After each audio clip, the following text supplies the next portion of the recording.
The Deadite NPC has been the butt of jokes and memes for as long as 3D games have been around, which is totally understandable. Emotions are hard to capture in video games. Maybe not for long.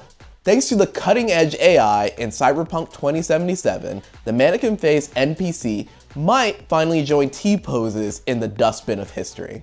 Maybe. Sort of. To understand why this technology is so revolutionary, we have to go back to Mario 64. Because every video talking about 3D games has to, of course, go back to Mario 64. When I was a kid, I would spend hours playing with Mario's face. I just kept wanting to pull his nose as far as that awful analog stick could let me. So I got really good at pulling on 3D faces. This was one of the first times we had spare polygons to mess with character expressions, but it was still pretty rudimentary. One of the biggest advancements in the field is facial rigging, which gives developers control points for a face.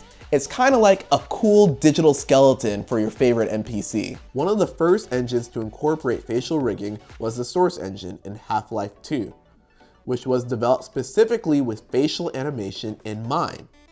You could show a face being happy, sad, scared, or shocked.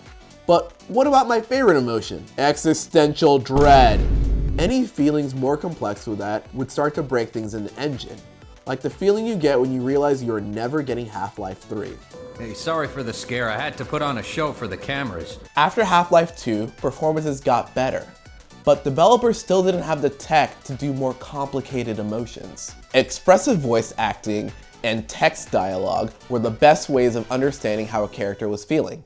What the fuck have you got against us, man? In the scene from Fallout New Vegas, my boy Boxcar seems angry with me, but his face tells a different story. He seems pretty happy with himself considering he's broken both of his legs and is reluctantly asking me for help. He breaks the immersion for me. 2017 was a banner year for facial animation. You had peak faces in games like Uncharted, Horizon Zero Dawn, and Hellblade: Senua's Sacrifice. Most of the facial animation that looks good and normal to us was done using a technique called performance capture. Most expression comes from muscles moving under our skin, which cause bulges and divots, which we call Carly Rae Jepsen's best album. Other than that stuff, the only moving part in our skull is the jawbone. A ton of cameras shoot a model from different angles, which gives animators a digital map of the actor's face to project onto a rig. Or they could dress up like they're gonna play laser tag and capture the entire body. The developers have to capture bespoke audio, facial, and body performances for every line for every character. The bigger a game is, the more expensive that gets. Then they'd have to do it all over again for each language the game was shipping in. 2017 also gave us Mass Effect Andromeda. There were a lot of technological issues at play here. EA insisted on using a new engine which wasn't developed for open world games.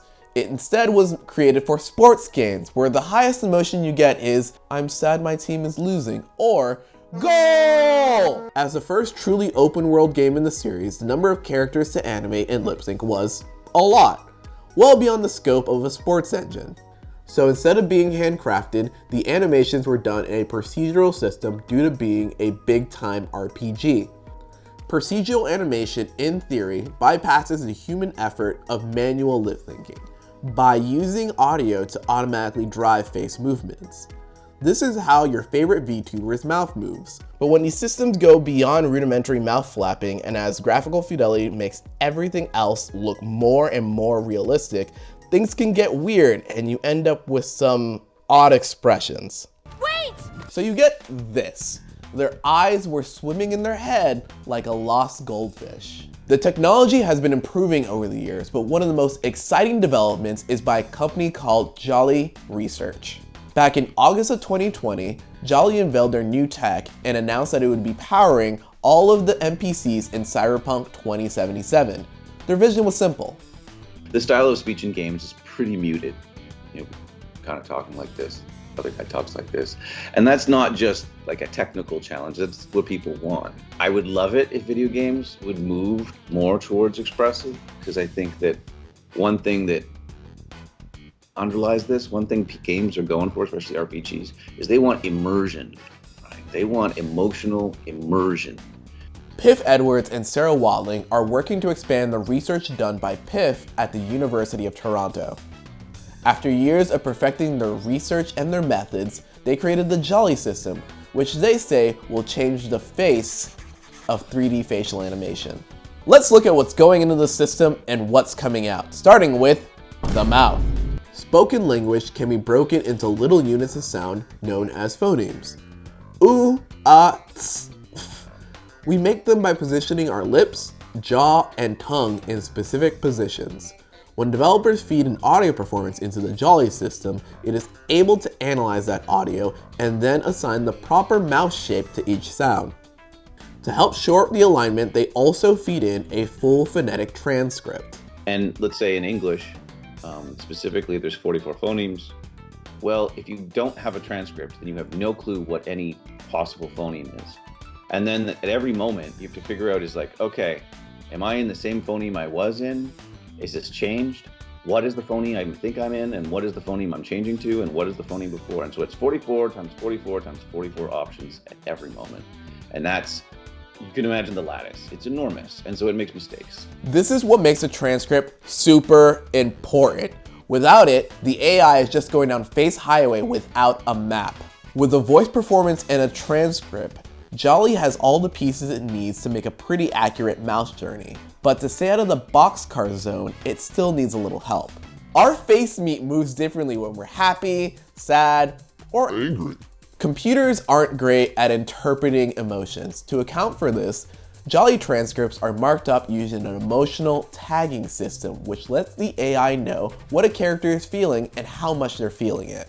The voice performance and transcript create the roadmap, then Jolly moves into the animation phase. The second half of the AI maps the data to a facial rig. This means animating each ow, and other phonemes to a character's face, providing the face with the right lip, tongue, and jaw position. The audio analysis finds the inflection, which is the difference between Boxcars is mad at me and Boxcars is mad at me? The Jolly system animates the jitter of the eye scanning a scene and reminds the digital eyes to digitally blink. To get from transcript to moving faces in game, the Jolly system needs a couple of seconds to analyze. And then the animation phase, which is where I use that data that I pulled out, is almost immediate. It's about 19 milliseconds is what I've been getting recently on not great computers either. The Jolly system can help developers do more than just avoid the look I give Auntie Anne's pretzels at the mall.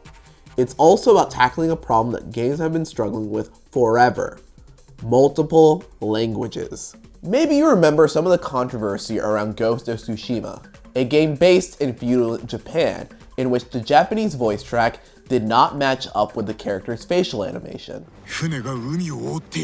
That's because developer Sucker Punch focused on the English audio track for syncing, which is unfortunate given the game's setting, but also kind of understandable when you consider just how much work it is to individually sync every line of dialogue in the game.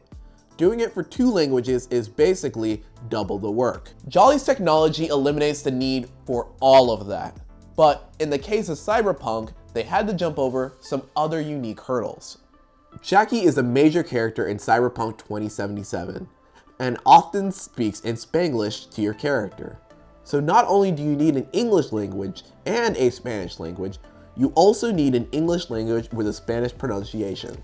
The Cyberpunk guys came to us with, okay, so we want to do French and we want to do English, and we want to do Polish, and we want to do these languages, that's great, but we want them on the same line. And you're like, no, that's what I wanted to say. No, can't be done. Boxcars be damned. They eventually let the AI code switch by using a dual language transcript and phonemes. Despite all of its technological achievements, Jolly's tech is still far from perfect, and its creators acknowledge that it won't be able to solve everything.